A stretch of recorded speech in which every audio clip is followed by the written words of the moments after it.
വലിയ വലിയ വിവാഹാലോചനകൾ വന്നപ്പോഴും അവൾ പറഞ്ഞു, അച്ഛാ അത്ര വലിയ വീടുമായുള്ള ബന്ധങ്ങളൊന്നും വേണ്ട, എനിക്ക് അച്ഛനെ കാണണമെന്ന് തോന്നുമ്പോഴൊക്കെ ഓടി വരാൻ കഴിയണം. അതുകൊണ്ട് അച്ഛൻ പറഞ്ഞാൽ അനുസരിക്കുന്ന ആൾക്കാർ മതിയെന്ന്.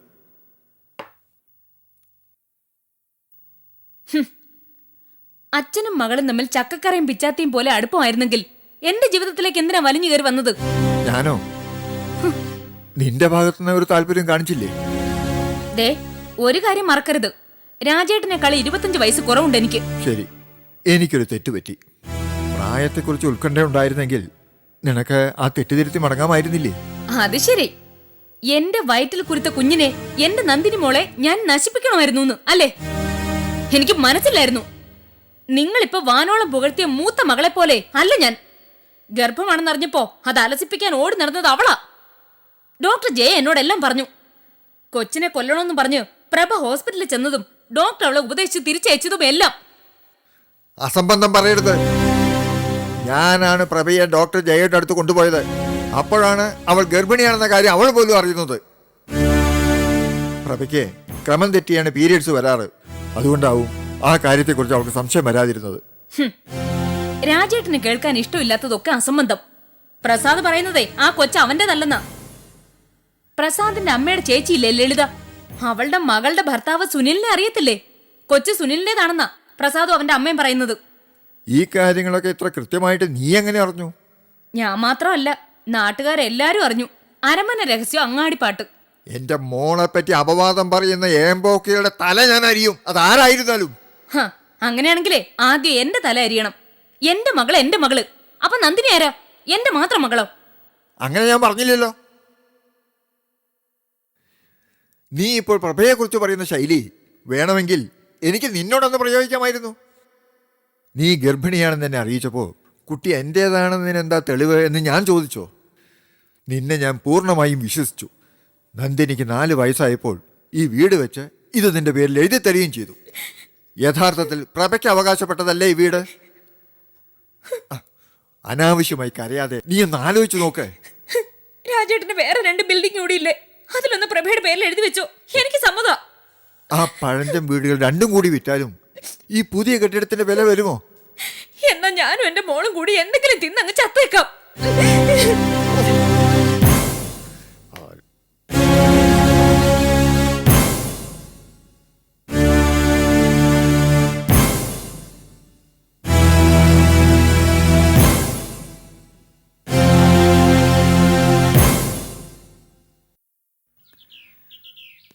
അതങ്ങനെ തീർന്നത് നന്നായി.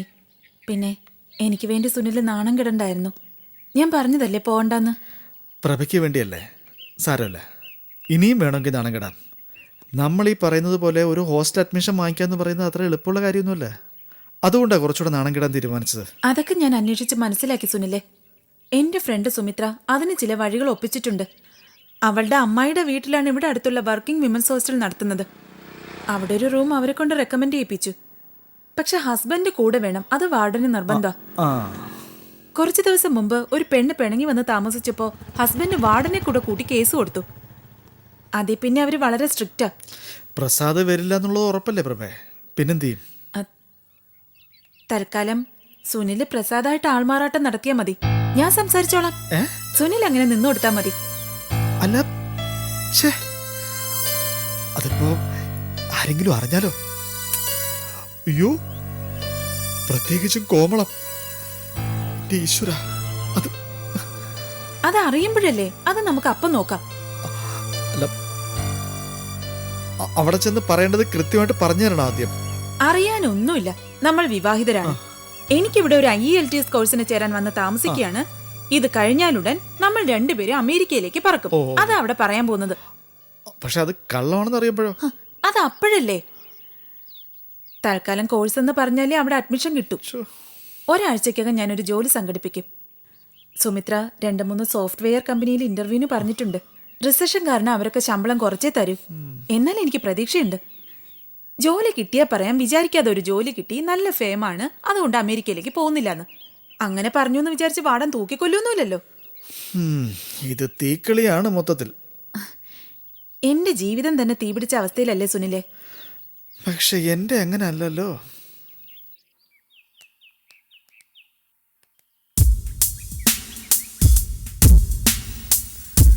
Working women's hostel. ഈശ്വര, വീട്ടിൽ പല കളികളും കളിച്ചിട്ടുണ്ട്, പക്ഷെ ഇങ്ങനൊരാൾ മാറട്ടോ ആദ്യമായിട്ടാ. അല്ല പ്രഭേ, ഞാൻ സുനിലായിട്ട് തന്നെ പ്രഭയോടൊപ്പം വന്നാലെന്താ കുഴപ്പം? ഞാൻ സുനിൽ, പ്രഭ എൻ്റെ അളിയൻ്റെ ഭാര്യ. ഇവിടെ വരെ വന്നു കഴിഞ്ഞ് കാലം മാറുകയാണല്ലേ. ഞാൻ പറഞ്ഞില്ലേ സുനിലെ, ഭാര്യയും ഭർത്താവും ഒരുമിച്ച് വന്നാൽ ഇവിടെ അഡ്മിഷൻ കിട്ടും. വാ.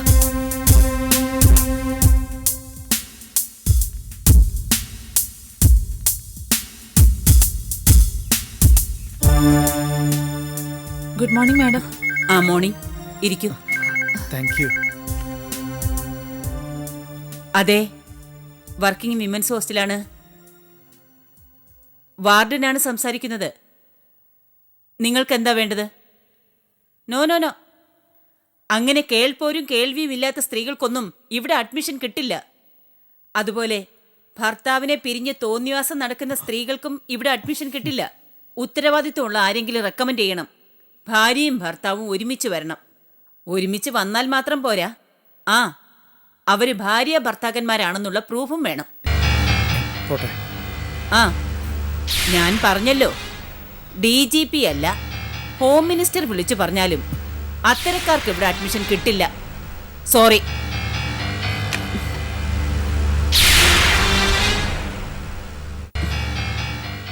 ഹൗസ് ഓണർ പറഞ്ഞ പ്രഭയല്ലേ ഇദ്ദേഹം? എന്റെ ഹസ്ബൻഡാ പ്രസാദ്. സ്വന്തമായി ഒരു പ്രൈവറ്റ് ബാങ്ക് നടത്തുക. അതെ അതെ, പ്രൈവറ്റ് ബാങ്ക് എന്ന് പറഞ്ഞാൽ അറിയാലോ, സ്വർണ്ണപ്പണയത്തിന്മേൽ പിന്നെ വെഹിക്കിൾസിന്റെയും ലാൻഡിന്റെ ഒക്കെ പേരില്. കല്യാണ ഫോട്ടോയോ മാരേജ് സർട്ടിഫിക്കറ്റോ കൊണ്ടുവന്നിട്ടുണ്ടോ? അയ്യോ, ഇപ്പൊ ഒരുപാട് കള്ളത്തരങ്ങൾ നടക്കുന്നത് കാരണം പരിചയമില്ലാത്തവരെ വളരെ സ്ക്രൂട്ടനൈസ് ചെയ്തിട്ടേ ഞങ്ങൾ അഡ്മിറ്റ് ചെയ്യാറുള്ളൂ. അയ്യോ, അതറിഞ്ഞില്ല മാഡം. അല്ല, ഇനി എന്തെങ്കിലും സംശയം ഉണ്ടെങ്കിൽ ആരുടെ ശുപാർശക്കത്ത് വേണമെന്നൊരു വാക്ക് പറഞ്ഞാൽ മതി, ഞാൻ കൊണ്ടുവരാം. ഇവിടുത്തെ IG എൻ്റെ അടുത്ത ബന്ധുവാ, നമ്മുടെ സുനിലിന്റെ കസിൻ. ഒരു കാര്യം ചെയ്യാം, ഈ പറഞ്ഞ കാര്യങ്ങൾ ഞാൻ അടുത്ത ആഴ്ച വരുമ്പോൾ കൊണ്ടുവന്ന് കാണിക്കാം, പോരെ? അത് കഴിഞ്ഞിട്ടേ ഇവിടെ സ്ഥിരമാക്കൂ. അതുവരെ ഇവിടെ ഗസ്റ്റ് ആയിട്ടേ നിർത്തൂ. ചാർജ് അല്പം കൂടുതലായിരിക്കും. സാരമില്ല. അതെ, സാരമില്ല, നമ്മുടെ ആവശ്യം നടക്കണ്ടേ അല്ലേ? കോഴ്സിന് എന്നാ ചേരേണ്ടത്? നാളെ. അപ്പോ ഒരാഴ്ചത്തേക്ക് ഗസ്റ്റ്, മറ്റ് രേഖകൾ കൊണ്ടുവന്നിട്ട് ഇൻമേറ്റ് ആക്കാം. സ്ത്രീ വാണിഭത്തിന്റെ കാലമല്ലേ. വിമൻസ് ഹോസ്റ്റൽ എന്നുള്ള പേര് പലരും ദുർവിനിയോഗം ചെയ്യുന്നുണ്ട്.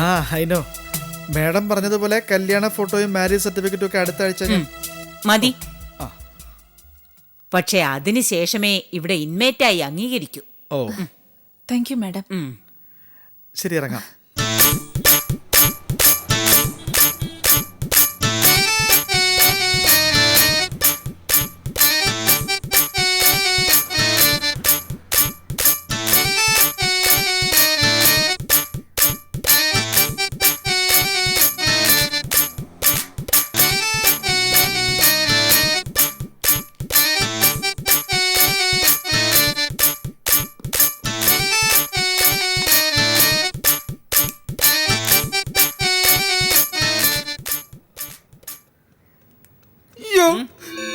ഭഗവാനെ, ദൈവമേ, ഇന്നത്തെ പണി തീർന്നു കിട്ടിയല്ലോ.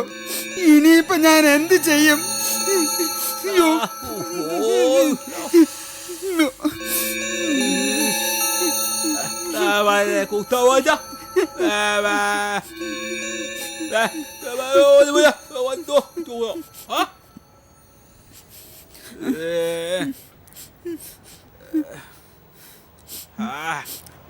ഒന്നും മനസ്സിലായില്ലല്ലോടാ.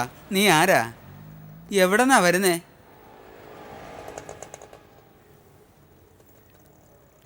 നീ ഇരിക്ക്. ഇത് എന്നെ ധാരാളം. ആശുപത്രിയിലൊക്കെ പോകാൻ എവിടെന്നാ കാശ്? നല്ലൊരു തൂവാല. ചോര വരണ്ട് പോയല്ലോ.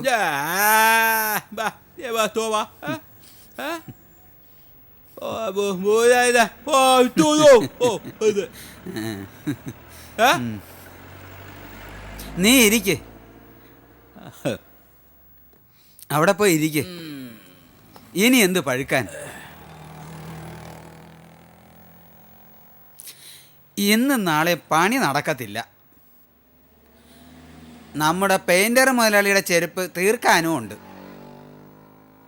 ഡേയ്, നിനക്കൊരു കൈ സഹായിക്കാം അവിടെ.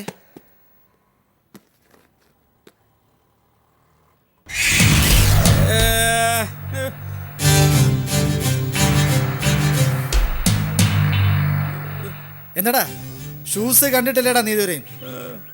കഷ്ടം.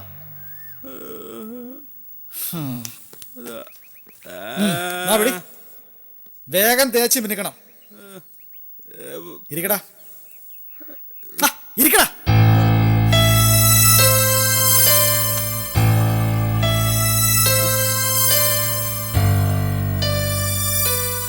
എന്താടാ, വേഗം വേഗം ചെയ്യടാ.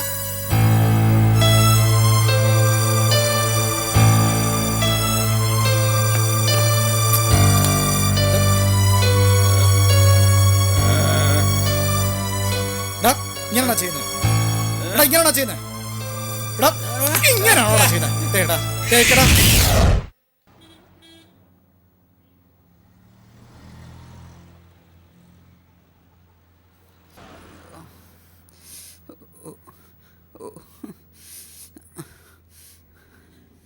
ചായ കുടിക്കാൻ പൈസ തരാം.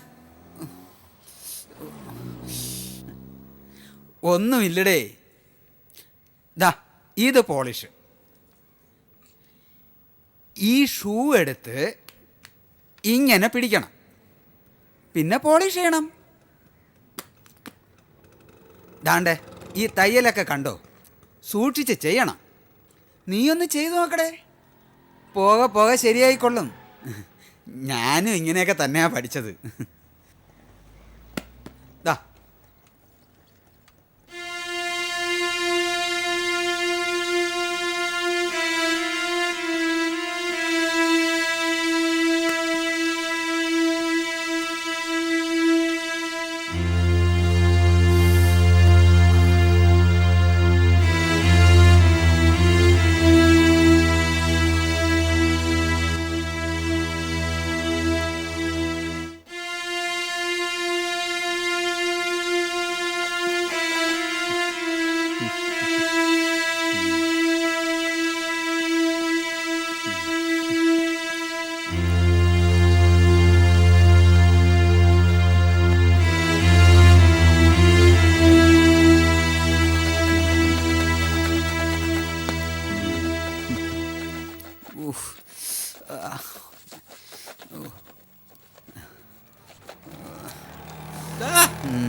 കൊള്ളാം കേട്ടാ.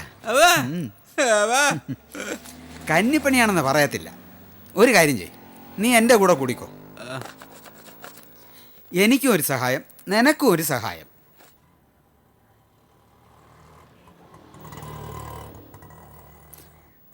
രണ്ടു മൂന്നെണ്ണം കൂടെ പോളിഷ് ചെയ്തതാ.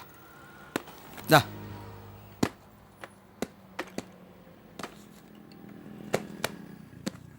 നിനക്ക് ജനിച്ചപ്പോൾ മുതലേ സംസാരിക്കാനാവതില്ലേടേ?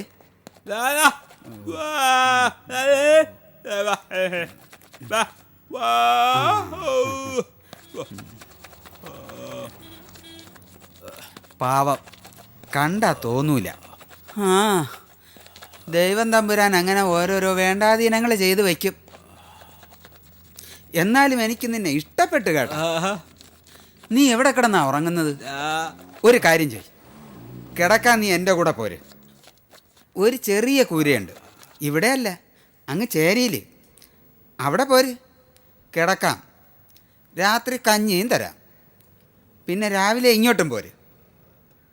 നല്ലോണം പണിയെടുത്താൽ നിനക്ക് വിടം കൊണ്ട് രാജാവായിട്ട് കഴിയാം. മിണ്ടാൻ കഴിയാത്തവന് പിന്നെ വേറെ എന്ത് പണി കിട്ടാൻ?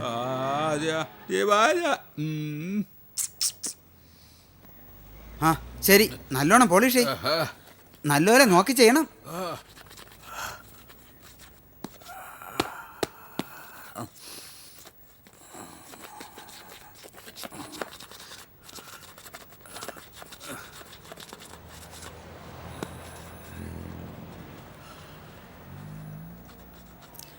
പോയി ചായ കുടിച്ചിട്ടോ.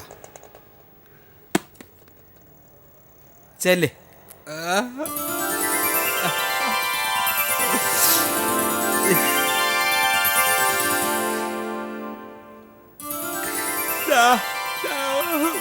ആ, ആ.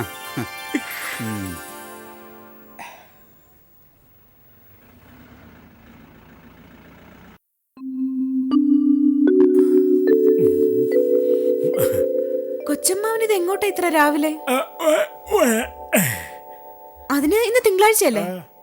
ശനിയാഴ്ച തോറുമല്ലേ കൊച്ചമ്മാവൻ പോകുന്നത്? അയ്യപ്പ ക്ഷേത്രത്തിലെ ശനിയാഴ്ചയാ പ്രധാനം. വന്നു വന്നിപ്പോ എല്ലാ ദിവസവും ശനിയാഴ്ചയായി.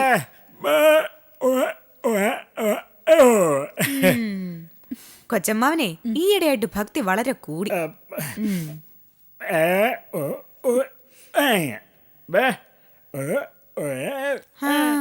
എന്റെ കല്യാണം നടത്താനാണോ ഈ ഭക്തി പ്രസരം? എങ്കിൽ എന്റെ കല്യാണം നടന്നത് തന്നെ. കൊച്ചമ്മാവിന്റെ കല്യാണം നടത്തുന്നത് അതിനേക്കാൾ എളുപ്പം. എനിക്കിനി കല്യാണം എങ്ങനെങ്കിലും കഴിഞ്ഞുകൂടാൻ ഒരു ജോലി മാത്രമേ ഇപ്പൊ മനസ്സിലുള്ളൂ. ബാക്കി ആശകളൊന്നും ഇപ്പൊ മനസ്സിലില്ല.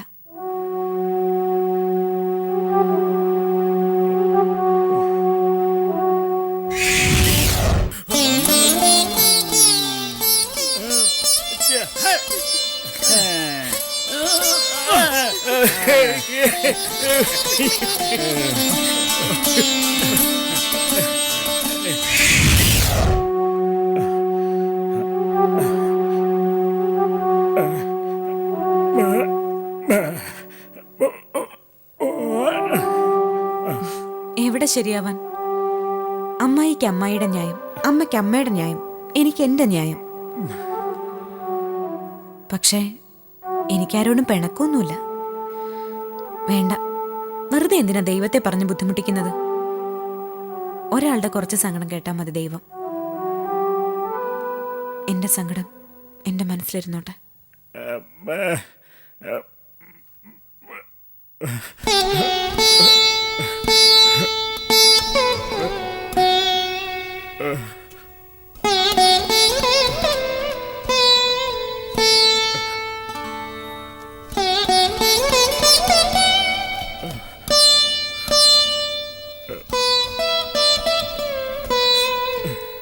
കൊച്ചമ്മാവൻ പ്രാർത്ഥിക്കണം. എനിക്ക് വേണ്ടിയല്ല, മുരുകൻ ചേട്ടന് വേണ്ടി. മുരുകൻ, വിശാഖ നക്ഷത്രം, ഒരു പുഷ്പാഞ്ജലിയും കഴിപ്പിച്ചേക്കണം. അതെ, ഇടവത്തിലെ വിശാഖം, സാക്ഷാൽ മുരുകന്റെ നക്ഷത്രം തന്നെ. കൊച്ചമ്മാവൻ മുരുകൻ ചേട്ടന് വേണ്ടി പ്രാർത്ഥിക്കണം. പാവം, സുഖമായിട്ടിരിക്കണം എവിടെയാണെങ്കിലും.